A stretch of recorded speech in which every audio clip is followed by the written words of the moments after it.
The next thing I made was porcini risotto. So this preparation of risotto intrigued me because it utilized exclusively dried porcini mushrooms. And the recipe specifies that you could add fresh mushrooms if you wish, but that ultimately they were not a substitute or a replacement for dried ones, because there's so much more flavor that can be extracted from a dried mushroom when it's rehydrated. So my porcini were pretty clean, so I rehydrated them directly in the stock that I was going to use to make the risotto. I then prepared my other ingredients, minced some shallot.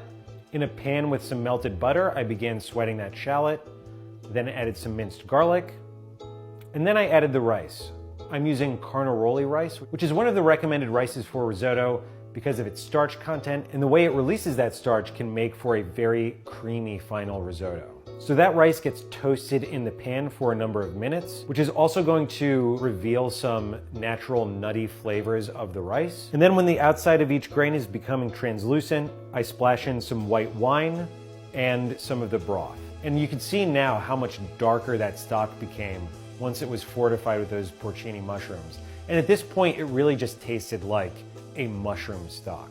In 1 ladle increments, I'm adding broth to the rice, allowing it to cook and soak into the grains, and then adding more broth step by step. And I think this is done so that it can release its starch in a particular way. At the point that it becomes al dente, it also has the final creamy mushroom sauce in with everything. When it was close to being finished, I took my dried porcini, gave them a rough chop, added them to the risotto, and with the heat off, I added butter, cheese, tasted for salt, and then allowed the risotto to sit with the lid on for 5 minutes for the final amount of cooking to be done with the carryover heat. I'm sure there are many, many ways to make a mushroom risotto, but this one really intrigued me because it was so singularly a stock with dried mushrooms and rice.